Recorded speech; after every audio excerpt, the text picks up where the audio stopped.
Welcome to a new episode of the Luxembourg Financial Markets Association Spot and Forward platform. Today's session is dedicated to EMIR, the European Markets Infrastructure Regulation, a key pillar of the regulatory framework for the financial community, achieving 10 years since its adoption. Today's focus will be on the EMIR, what has been achieved so far, and we will definitely be navigating the lessons learned and what is coming next. But our focus will be more on corporates and trying to understand the impacts on the workflows of the corporates and corporate treasurer. To navigate this topic, today we can leverage on the contribution of Mr. Andrea Gentilini, Head of Market Infrastructure Division at CSSF in Luxembourg, and Mr. François Masquelier, Chair of the European Association of Corporate Treasurers. I would like to start from you, Mr. Masquelier, and obviously, after 10 years of adoption and experience and journey with EMIR, there are some lessons being learned, and I would like you to bring the voice of corporate treasurer in answering the main question: how are you satisfied with EMIR so far? To answer your question first, we represent corporate treasurers, the real economy, and so let's say that first we were really supportive of this EMIR regulation. We keep thinking it's important to make sure that we avoid any systemic risk, and we don't want to face again the situation we saw in 2008 and later actually. So to answer your question, I keep thinking that so far we are pretty satisfied by EMIR as it is. Of course, initially it was not perfect according to the corporate treasurers, but after EMIR refit, it was much better. And we are in favor of maintaining EMIR as it is. Of course, it's not perfect. We are still learning. A lot of people are still, let's say, fighting to report and to make sure that the information is comprehensive and of quality, because it's important for the TR and the regulator, NFCs, to make sure that they can make good use of the information and prevent any future crisis. But all in, I would say that we are pretty satisfied. We would like to maintain the definitions, the thresholds, and the reporting as it is. And a major achievement was EMIR refit, where we got rid of the intercompany transaction reporting, which was quite heavy and, in our opinion, a bit, useless because of the mirroring of the transaction. And the second thing was the possibility to push to the banks the reporting with a responsibility for them to report. It's quite important because for smaller corporates, SMEs, it's important because they don't have the infrastructure, the IT, tools to report properly to the TR. But all in, I would say that after 10 years, we are pretty satisfied, and we hope that at the Commission and ISMA level, it's the same, although we all know that EMIR is under review at the moment. So let's see what will come out. And that's great to hear about the level of satisfaction with EMIR. Now, moving from the experience from the previous 10 years and the journey we have been through and moving more into the future, the next key big step is EMIR refit, which introduces some important and relevant changes. And I wanted to ask you to bring in the voice of the corporate treasurer. What are the risks and the opportunities to be faced? And most importantly, thinking about the current macroeconomic unprecedented scenario, is there any special attention to be paid to specific market participants? I'm thinking about utility providers. So when we first discussed a couple of months ago about the revision of EMIR, one of the reasons for this revision, according to the Commission, was the will to, make sure that after the Brexit, we can bring back to the continental Europe business for CCPs, European CCPs. And what we said, okay, it's great, and we really are in favor of this nice objective, but it should not be at the expense of corporate treasurers. So don't change the rule, and please keep the exemption of posting collateral. I mean, if you are hedging and you are below the threshold, it should not be a problem for you. If you are above the threshold, of course, you post collateral, or you decide, but it's on a voluntary basis, to use CCPs or CSA, because you can also have a mix of both, having no collateral for some transaction, but for longer term transaction, use CSAs, because you can reduce the cost of hedging. So then came the crisis, and you mentioned the recent problem with the utility providers and electricity producers using other type of product on a regulated market, especially futures, where they face the problem of the liquidity that to post to the as collateral. One of the issue was the amount unexpected to be posted, and some were about to be killed, although they were making the best result of their let's say history. Again, we don't want, and we are a lot of sympathy for these corporates, but we don't want that a specific situation bring the Commission for political reason to take some action and some reaction that could also, let's say, hit some other market. And we say, okay, please don't mix MiFIR and EMIR, because we saw that on the table, one of the measures we've heard and confirmed by the commissioner itself was the idea to remove the intercompany transaction exemption for corporate treasurers. Of course, with the process, we need to ask for having the exemption to the supervisor, but providing you are exempted, it's a great progress for us. So that's important, because if we reinstall the reporting of intercompany transaction, it means that those who have got rid of that and push to the bank the reporting will be forced to again start a reporting transaction and maybe take over all the reporting.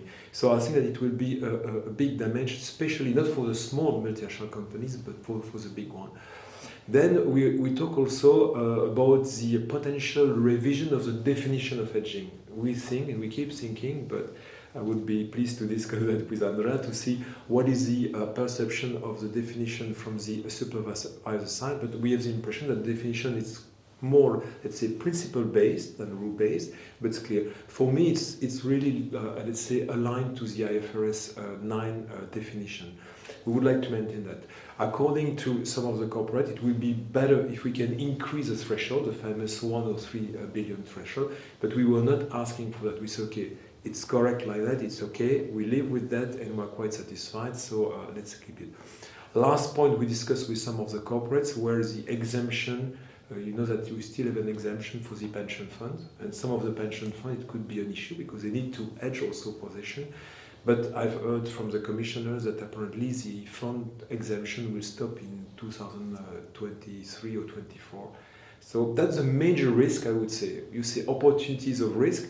Opportunities, I hope that we maintain as it is, so no opportunities. Risk, yes, if they change it. So let's hope that what will come out early December will go in the right direction and will not bring too many changes, just more for political reason than for, let's say, technical reason, because all in, I think that the market is quite okay, but I'm ready to listen to the voice of the supervisor, and we say, okay, it will be better for us to maintain as it is, because if not, we'll have to invest in system to reinstall the reporting and to make sure that we fit with the EMIR refit and the additional field we have to report. So it could be damageable and has an impact on the corporates. You touched a very important point, the definition of hedging and the potential risks and opportunities with hedging itself.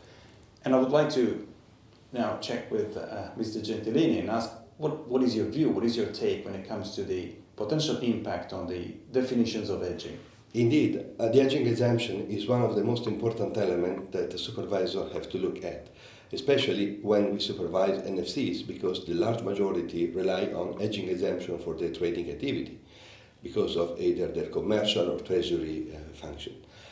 However, having not a specific definition into EMIR, this obliges the supervisor to pay attention in order to avoid any circumvention of potential EMIR obligation thanks to the possibility to benefit from this exemption. And therefore, this obliges NCAs to interact each other in order to ensure supervisory convergence.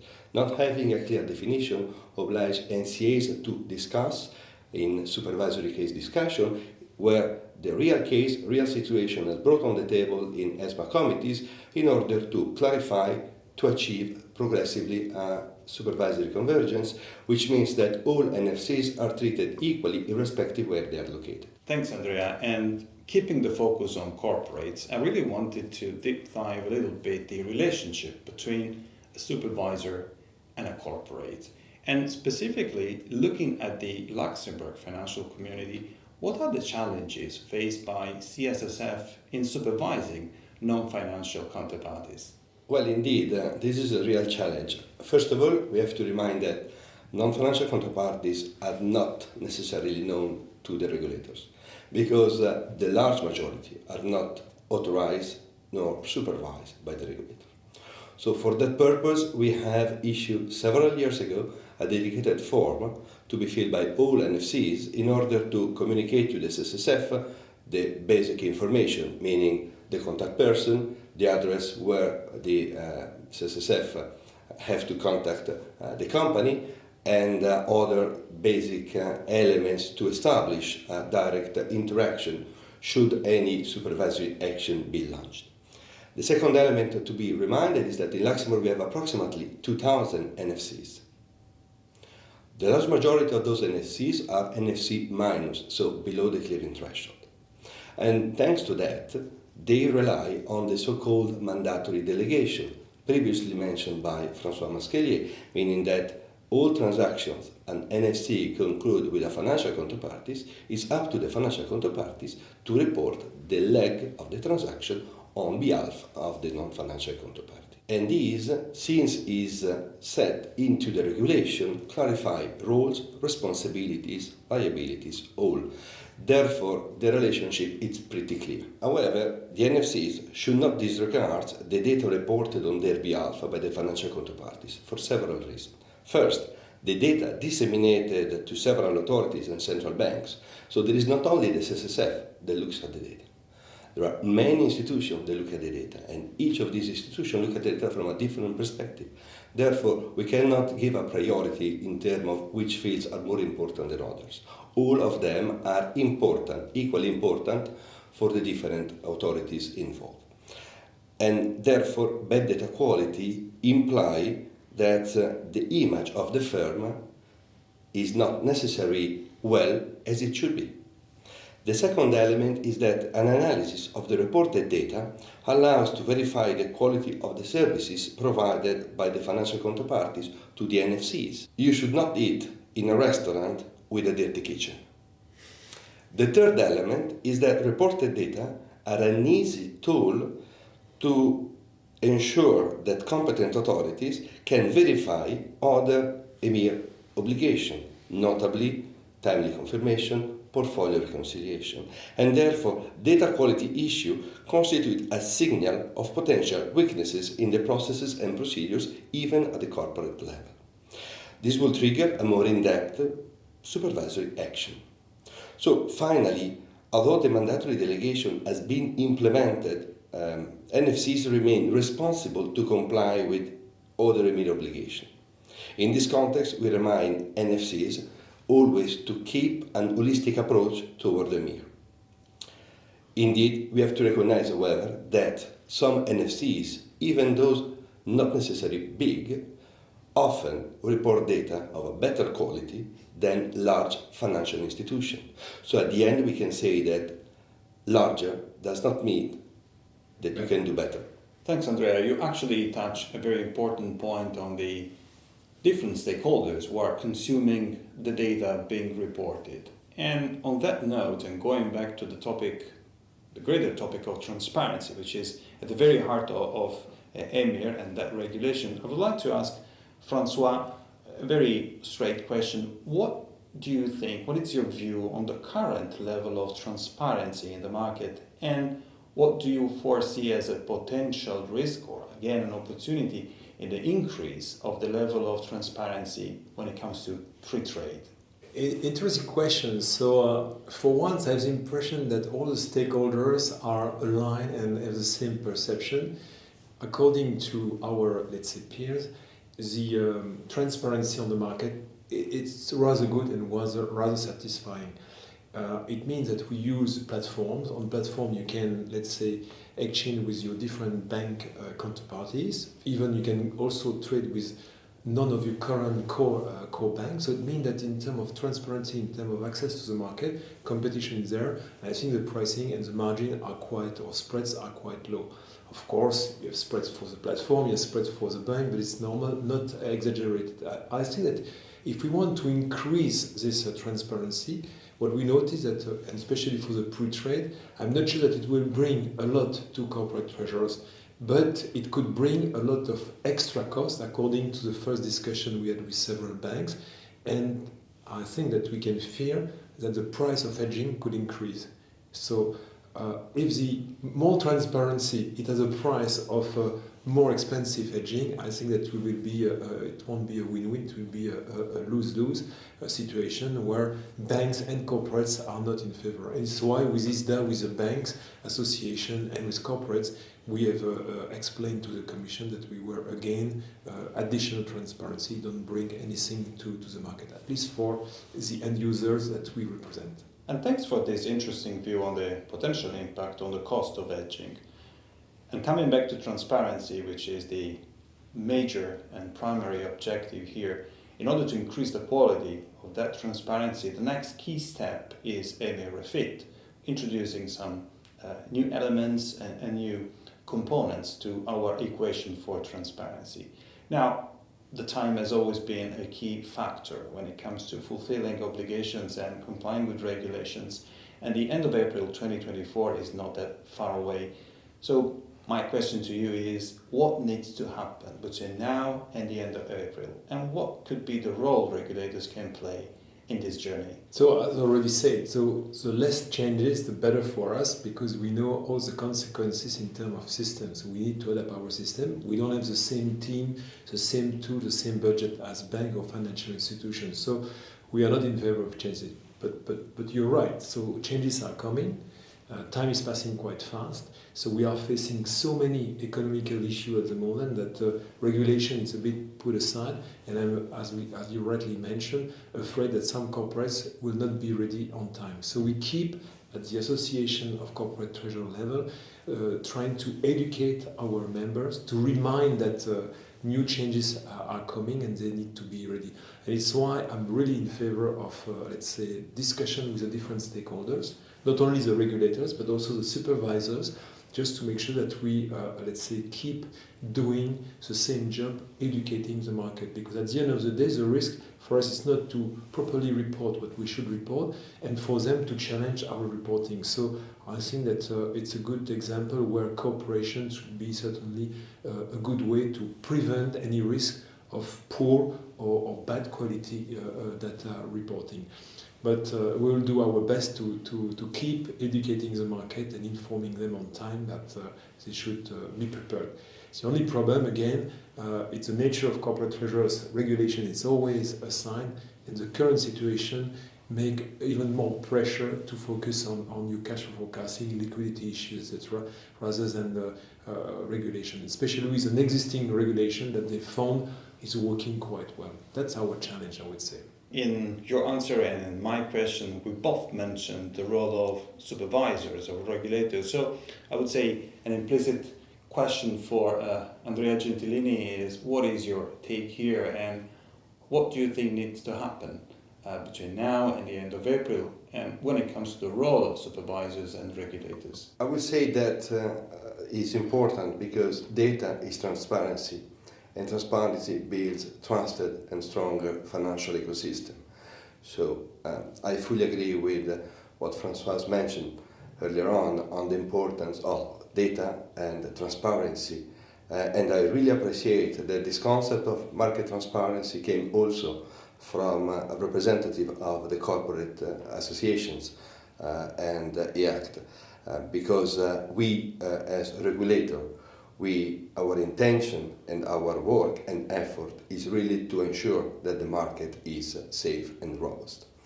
Overall, I only have to say that the journey between today and April 2024 is shorter than it looks like. So therefore, no waste time. All entities involved, financial, non-financial, should act in a pragmatic and stable way. Don't rush in order to avoid that some potential wrong decision or not appropriate are taken, and therefore this will consume relevant and important time. So be pragmatic, be structured, interact, but learn from the experience. Don't wait the last few months. Thank you. Thanks, Andrea. And I think we can all agree on the importance of transparency in laying out the foundations for a more robust, solid, and resilient financial market. And on that note, I would like to thank Mr. Andrea Gentilini and Mr. Francois Masquelier for your valuable contributions today. And for those of you watching online, stay tuned for the next episode of the Sport and Forward.